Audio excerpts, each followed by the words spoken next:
You know, if you listen to classic hip hop, I mean, especially tracks from the late 80s, early 90s, Oh, yeah. or even that foundational electronic music, you recognize that sound instantly. It's got this physical quality to it, a density, a unique kind of grit, and this incredible punchy presence, right in the mid-range. It's a texture that modern, super clean digital music just doesn't seem to capture. Not naturally, anyway. Exactly. It's an absolutely iconic sonic signature, carries the weight of a whole era. But what's really fascinating about that sound is the paradox at its core. Okay. This wasn't an aesthetic choice that producers made from, unlimited options. It was a technical compromise. It was born from necessity, really, during the 12-bit sampler era. Okay, let's unpack that for everyone listening. We're about to do a deep dive into your source material. We've got the historical specs, producer interviews, all the technical docs, to understand how these limitations, specifically around two legendary machines, the EMU SP-1200 and the Akai MPC60, actually created a golden age of musical expression. That's the mission, right? To trace that path from a technological constraint to, well, creative innovation. You have to remember the context. Right. The cost of memory in the 1980s was it forced manufacturers to compromise on specs. And we're going to see how that compromise, that deliberate constraint, became the raw material for sound design that artists are still trying to replicate today. So we have to start at the absolute fundamental level then. Yeah. Let's decode this 12-bit sound signature. What does 12-bit actually mean for the music? So when we talk about digital sampling, there are really two parameters that dictate the quality of the capture. First, you have the sampling frequency, which is measured in hertz or kilohertz. That deals with bandwidth, basically how many times per second the sound wave is measured. Okay, so how many snapshots you take? Exactly. And second, and this is the crucial part for this discussion, you have the quantization bit depth. And that dictates the resolution, how accurately each one of those measurements gets stored. And 12-bit specifically, that feels incredibly low res compared to what we use now. I mean, we're on 16-bit, 24-bit. Yeah. It is severely limited. A good way to think of it is like a camera sensor. A 12-bit depth inherently restricts your dynamic range to only about 72 dB. That's a very narrow window. It is a very narrow window between the loudest and the quietest sounds the machine can accurately record. And that restriction has immediate audible consequences for the sound. So how would you hear that limited resolution in a track? What does it sound like? You hear it in two main ways. First, you get what's called quantization noise, and it's especially obvious when the signal is quiet. You can actually hear the digital steps as a sound fades into silence. Instead of a smooth transition, the digital representation is forced to jump between a limited number of values, and that jump sounds like a very subtle digital buzz or hiss. So that artifact, that digital noise, becomes part of the texture. The noise floor is higher, and that noise becomes musical. It becomes musical, exactly. Yeah. But the second, and I'd argue more desirable consequence, is what happens when you process it. The 12-bit conversion creates this perceived emphasis on the mid-range presence. It makes things punchier. It makes things punch forward in the mix. And here's where it gets really interesting. When you start manipulating a sample, like pitching it up or down or changing the sample rate, the 12-bit math induces really intense aliasing and this unique colorization. So the machine is sort of struggling to interpret the digital data it has. Yeah. And that struggle creates an audible distortion. That's the grit. Yes. That struggling machine sound is the grit. That's a perfect way to put it.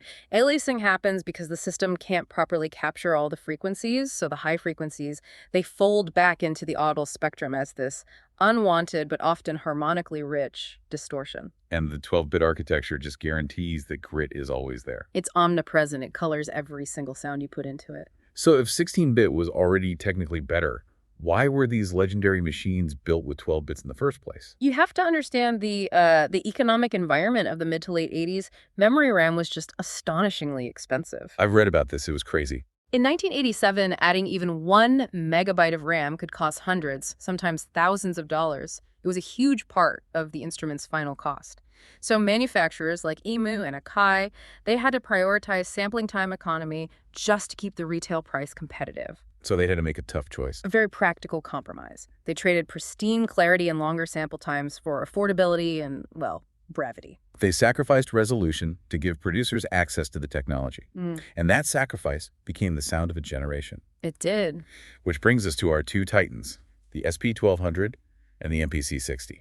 Both 12-bit, But they came at these design constraints with totally different philosophies. Let's start with the EMU SP-1200. It came out in 1987. This thing is the definition of the gritty minimalist. Its constraints were absolutely severe, which led directly to its unique sound. Give us the numbers. What was so defining?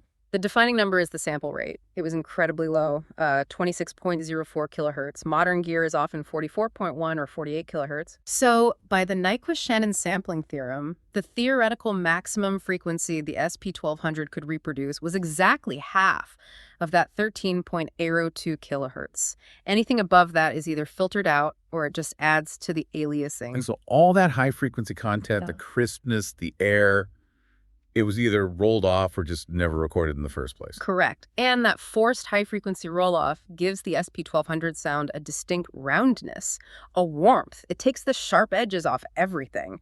And the constraint was brutal when it came to sample time. You only had about 10 seconds total. 10 seconds for the whole track. In mono, yeah. Which you had to spread across 8 sound banks. This machine demanded surgical precision. But the sound wasn't just the digital side, was it? I remember reading there was an analog secret weapon inside. Absolutely. This is such a crucial distinction. The 12-bit conversion was only half the story.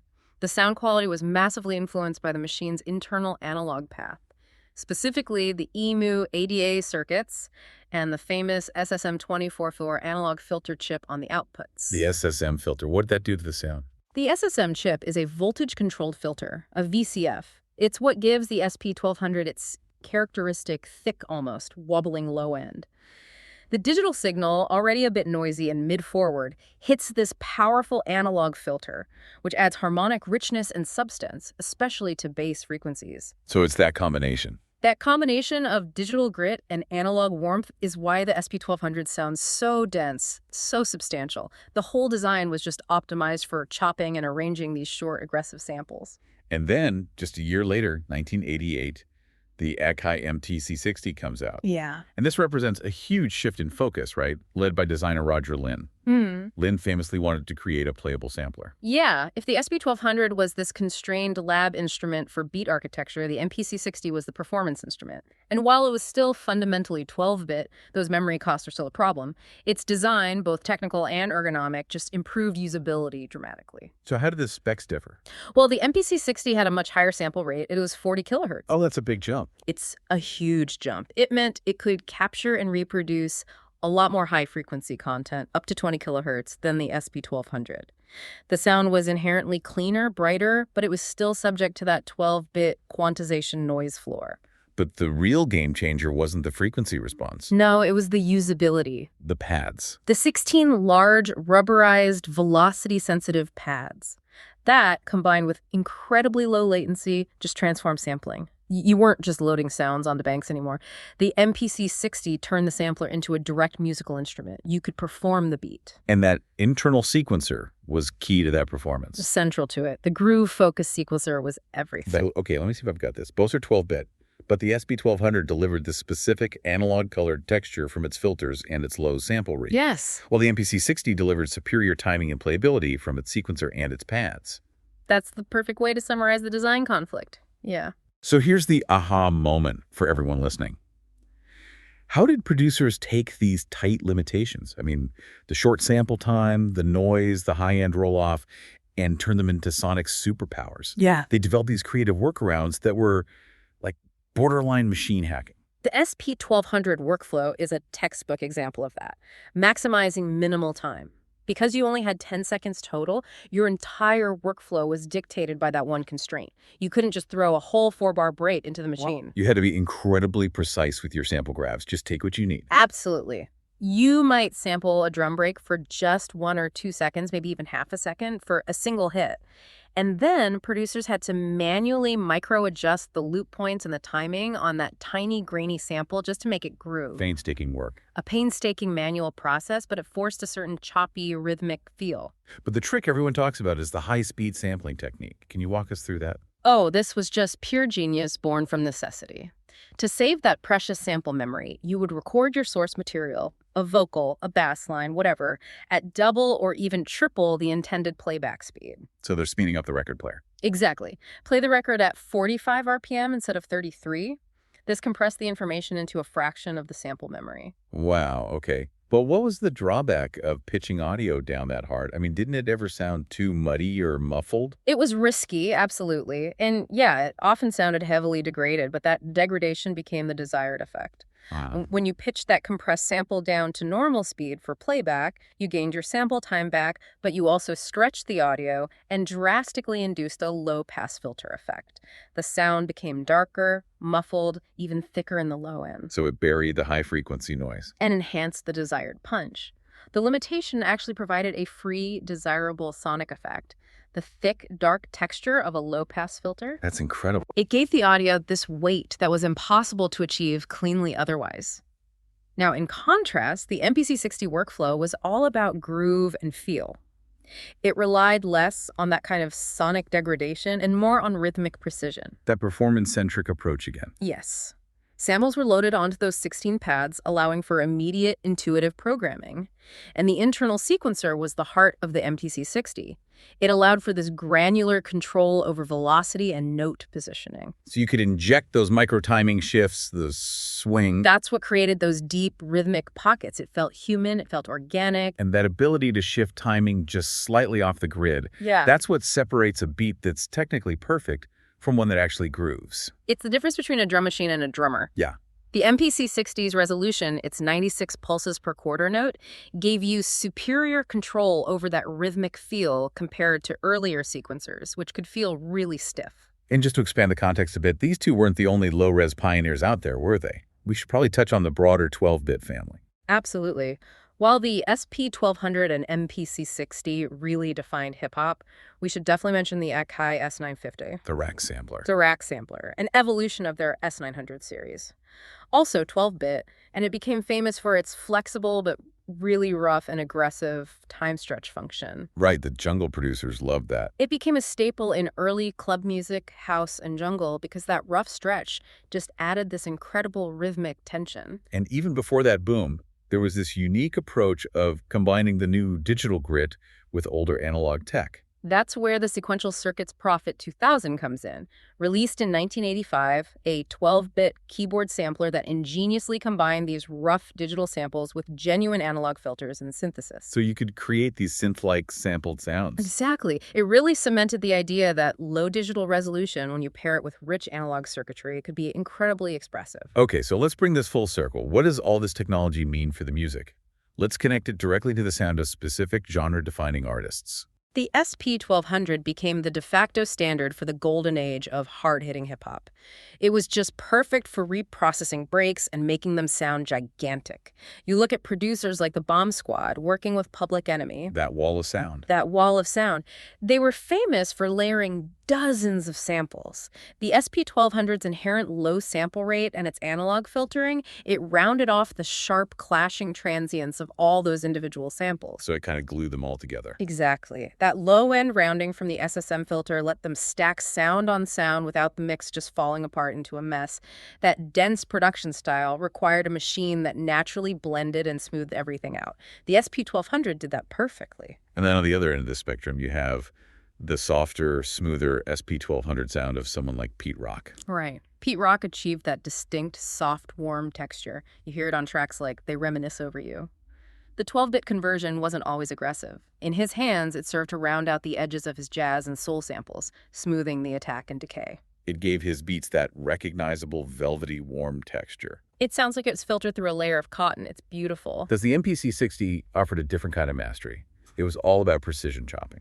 The MPC60 was crucial for developing the technique of chopping, of turning samples into these little building blocks.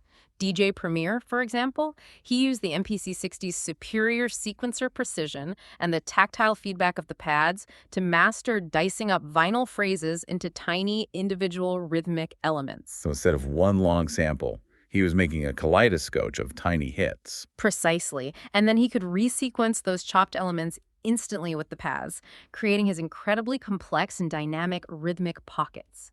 The MPC60's low latency was crucial for that.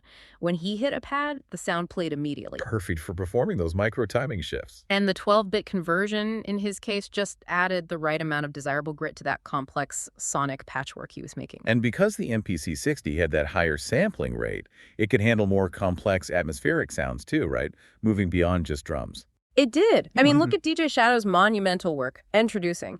He leveraged the 40 kilohertz's 12-bit conversion for atmosphere.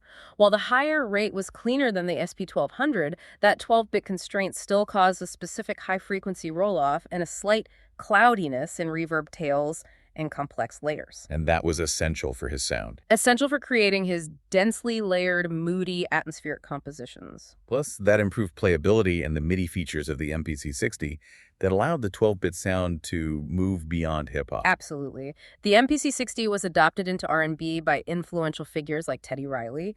He used its sequencing and playability to define the new jack swing sound, blending hip-hop rhythms with R&B structure. That versatility really proved that the machine's groove transcended its initial technical limitations. So what's the undeniable legacy here? It seems like we can't view these 12-bit samplers as just an intermediate step that was quickly tossed aside. No, not at all. These were machines whose necessary technical constraints actively drove creative innovation. They shaped musical expression for decades. They didn't just record the music. They imposed a distinct, influential character on it. They created the sonic vocabulary for modern sample-based music.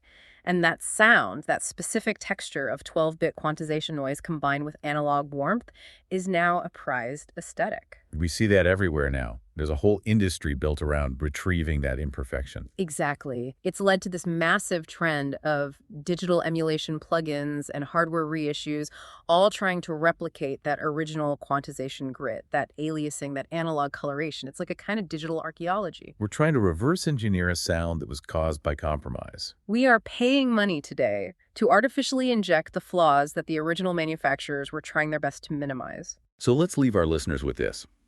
Given that the groundbreaking sound of the MPC60 and the SP-1200 emerged precisely because of these rigid, costly constraints, a memory shortage, a fixed low-bit depth, what unique, entirely new artistic sound might emerge if today's artists, swimming in oceans of computing power and storage, were suddenly forced to work within similarly non-negotiable and severe technical limitations? That's a great question. That's something for you to mull over the next time you hear that perfect, punchy, gritty beat.